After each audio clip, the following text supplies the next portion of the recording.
Hello friends, I Shalini welcome you all to learners academy. आज की tutorial में हम बात करने जा रहे हैं मिक्स्ड रेफरेंस की। प्रीवियस वीडियो में मैंने आपको बताया था सेल रेफरेंस होता क्या है और कितनी कैटेगरीज हैं इसकी।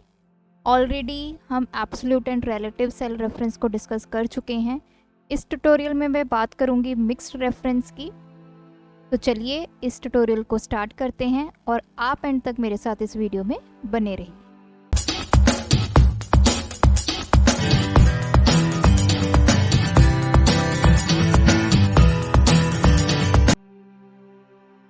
मिक्स्ड रेफरेंस, जैसे कि इसके नाम से ही पता चल रहा है, ये रेफरेंस जो होता है वो रिलेटिव एंड एब्सोल्यूट का कॉम्बिनेशन होता है। इसमें हम दोनों ही रेफरेंसेस को यूज़ करते हैं, तो इसका नाम मिक्स्ड रेफरेंस है। तो जैसे आप यहाँ पे देख सकते हैं, मेरे पास कुछ स्टूडेंट्स हैं और कुछ सब्जेक्ट्स हैं, साइंस, हिंदी, इंग्लिश, और उनके रिस्पेक्टिव मार्क्स हैं। ये मैंने टोटल मार्क्स लिखे हुए हैं स्टूडेंट के। जैसे करण है, उसके साइंस, हिंदी एंड इंग्लिश में जो भी टोटल बना है वो टोटल मार्क्स हैं और उसकी परसेंटेज है। अब क्वेश्चन ये है कि अब मुझे परसेंटेज निकालनी है सिर्फ साइंस सब्जेक्ट में। अलग अलग मुझे सब्जेक्ट वाइज उनकी परसेंटेज कैलकुलेट करनी है, हिंदी एंड इंग्लिश। तो इसके लिए मैं आपको यहाँ पे मिक्स्ड रेफरेंस का यूज़ करके बताऊँगी कि कैसे हम मिक्स्ड रेफरेंस को यूज़ कर सकते हैं। अब आप देखिए, अगर हमने साइंस सब्जेक्ट की परसेंटेज निकालनी है तो वो मैं कैसे निकालूंगी। जो मेरे मार्क्स ऑब्टेन हुए हैं साइंस में, जैसे करण के लिए 45 है और टोटल कितने मार्क्स हैं 155, मींस हमने निकालना है 45 मार्क्स, इसमें से आए हैं 155, तो इसका परसेंटेज निकालना है। तो फॉर्मूला लिखने के लिए सबसे पहले मैं इक्वल टू का यूज़ करूँगी। तो अब मेरा सेल है ये वाला B4 डिवाइड बाय इस सेल से, दैट इज E4। अगर मैं B4 को E4 से डिवाइड करती हूँ तो आप देखिए ये वैल्यू आएगी। तो मैं परसेंटेज में कन्वर्ट कर देती हूँ तो ये 29% है। अगर मैं इसको ड्रैग करती हूँ इस फॉर्मूला को, तो देखिए ये परसेंटेज ये बन रही है, जो कि गलत है। तो इसमें हम फॉर्मूला चेक करते हैं। फॉर्मूला में जाएंगे और यहाँ पे शो फॉर्मूला पे क्लिक करेंगे, या फिर आप शॉर्टकट की कंट्रोल प्लस टिल्ट सिंबल को यूज़ कर सकते हैं। तो यहाँ पे मैंने फॉर्मूला चेक किया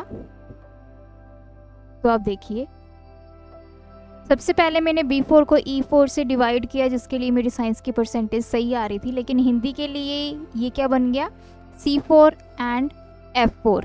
तो ये क्या है, बेसिकली आपका जो रिलेटिव रेफरेंस बन गया है। हमने यहाँ पे रिलेटिव रेफरेंस को यूज़ नहीं करना है, तो इसलिए मैं यहाँ पे इसको सबसे पहले डिलीट करूँगी। तो यहाँ पे इक्वल टू, सबसे पहले हम अपना मार्क्स देखेंगे, B4 divide by total marks E4। अब यहाँ पे मैं अपने सेल को फ्रीज करूँगी या फिर वैल्यू को फिक्स करूँगी। और किस वैल्यू को फिक्स करूँगी मैं, ई वैल्यू को। तो इसके आगे मैं डॉलर सिंबल यूज़ करूँगी। तो अब इसका मतलब क्या हुआ कि जो मेरी B4 वैल्यू है ये मेरी रिलेटिव सेल रेफरेंस है, ये मेरा चेंज होता जाएगा। हिंदी के लिए हमें C4 वैल्यू की ज़रूरत है डिवाइड बाय E4। जो मेरा E4 है वो अब मेरा क्या बन गया है, एब्सोल्यूट रेफरेंस बन गया है। तो इसको कहते हैं हम मिक्स्ड रेफरेंस। एक वैल्यू मैंने रिलेटिव ली है और दूसरी मैंने एब्सोल्यूट यूज़ की है। तो इसको मैं एंटर प्रेस करूँगी तो देखिए इसको मैं इस वे में ड्रैग करूँगी तो देखिए ये परसेंटेज आपकी अब कैलकुलेट हो गई। तो हिंदी के लिए क्या है, 65 को आप डिवाइड करोगे 155 से। तो इसके लिए हम फॉर्मूला देखते हैं। तो यहाँ पे आप फॉर्मूला चेक कर सकते हैं। ये देखिए हिंदी के लिए मेरे पास फॉर्मूला क्या आया, C4 डिवाइड बाय E4, तो C4 मेरी वैल्यू है ये वाली और डिवाइड बाय E4। तो इसको मैं सिलेक्ट करूँगी और नीचे ड्रैग कर दूँ, तो आपकी जो परसेंटेज है सब्जेक्ट वाइज वो कैलकुलेट हो जाएगी। तो स्टूडेंट रोज़ी के लिए जो साइंस की परसेंटेज कैलकुलेट होगी that is B5 divide by E5। तो यहाँ पे आप चेक कर सकते हैं।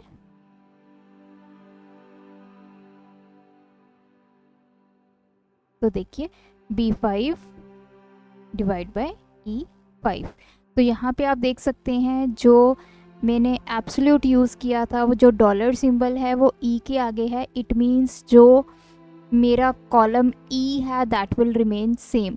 रो चेंज हो जाएगी, 4 5 6 होती जाएगी, लेकिन जो मेरा कॉलम है E वो क्या हो गया है, फिक्स हो गया है, फ्रीज हो गया है। तो इस तरह से आप मिक्स्ड रेफरेंस को यूज़ कर सकते हैं। एक और एग्जांपल मैं आपके लिए लेके आई हूँ। अब ये है मल्टीप्लिकेशन टेबल। इस साइड पे 10 20 30 40 50 वैल्यूज़ हैं और ये 1 2 3 4 एंड 5 है। तो देखिए सबसे पहले अब मैंने 10 को 1 से मल्टीप्लाई करना है, तो मैं क्या करूँगी, इक्वल टू सबसे पहले ये value that is B3 multiply by this value that is C2। मैं एंटर प्रेस करूँगी तो देखिए मेरी 10 वैल्यू आ गई। अगर मैं इसको ड्रैग करूँगी तो देखिए वैल्यूज़ जो हैं वो गलत आ रही हैं। यहाँ पे 20 इंटू 1 20 आना चाहिए था, यहाँ पे 30 40 एंड 50, लेकिन हमारी वैल्यूज़ कुछ और आ रही है। हम फॉर्मूला देखते हैं इसके लिए क्या यूज़ हुआ। तो ये देखिए B3 इंटू C2 था, देन उसके बाद B4 इंटू C3 हो गया। ये मेरा रिलेटिव रेफरेंस जो है वो यूज़ हो गया है। मुझे रिलेटिव रेफरेंस यहाँ पे यूज़ नहीं करना है क्योंकि मेरी जो वैल्यूज़ आ रही हैं वो गलत आ रही हैं। तो हम इसको यहाँ से हटा देते हैं, इसको मैं करूँगी डिलीट। दोबारा देखते हैं B3 ये वैल्यू है जो मेरी multiply by C2 that is 1।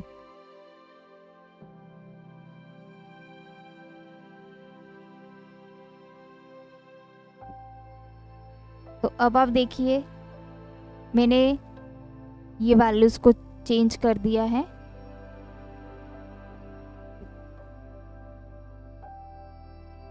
Enter की प्रेस करूँगी और इसको अब मैं ड्रैग करूँगी। देखिए ये अब मेरी वैल्यूज़ सही आ रही हैं। क्यों सही आ रही है, मैं इसका फॉर्मूला शो करती हूँ। तो देखिए फर्स्ट में B3 हमारा C2 से मल्टीप्लाई हुआ।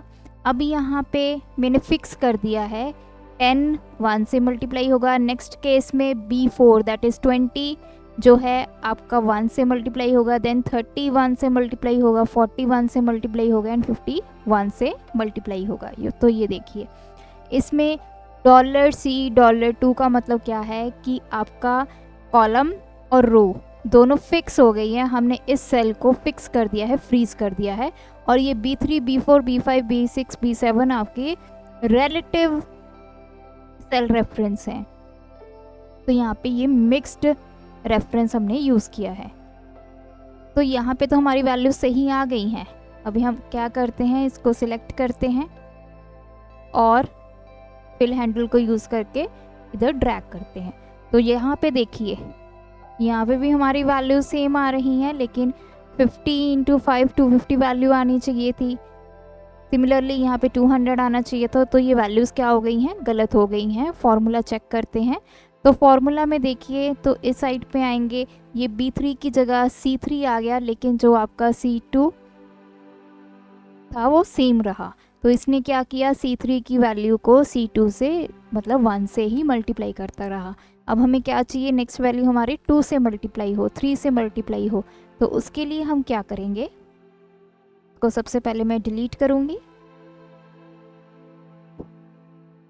फॉर्मूला लिखते हैं हम यहाँ पे इक्वल टू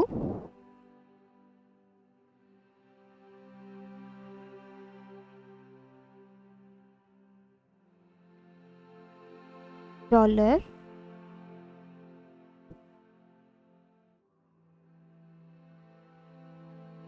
P3। अब इसका मतलब क्या हुआ, जो मेरी बी कॉलम जो है वो मेरा यहाँ पे फिक्स हो गया है, और थर्ड रो जो है हमने यहाँ पे फिक्स नहीं की है। रो क्या होती जाएगी, चेंज होती रहेगी। अब हमने बी कॉलम को फिक्स क्यों किया है, क्योंकि ये वैल्यूज़ हमने यहाँ से उठानी है 10, 20, 30, 40 and 50। Multiply by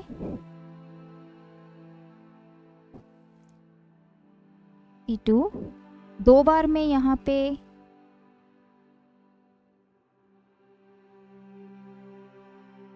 F4 press करूँगी। 2 बार F4 प्रेस करने से क्या हो गया है, अब यहाँ पे देखिए जो मेरा फॉर्मूला बना है $2, इसका मतलब क्या है कि जो मेरी सेकंड रो है वो मेरी क्या हो गई है, फिक्स हो गई है। तो इसको मैं एंटर प्रेस करूँगी तो मेरी वैल्यू 10 आ गई है।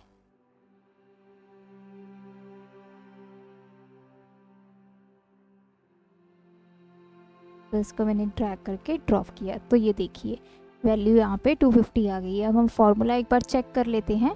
तो देखिए आपका यहाँ पे फॉर्मूला क्या बना, यहाँ के लिए हमने 10 को 1 से मल्टीप्लाई करना था, तो B3 C2।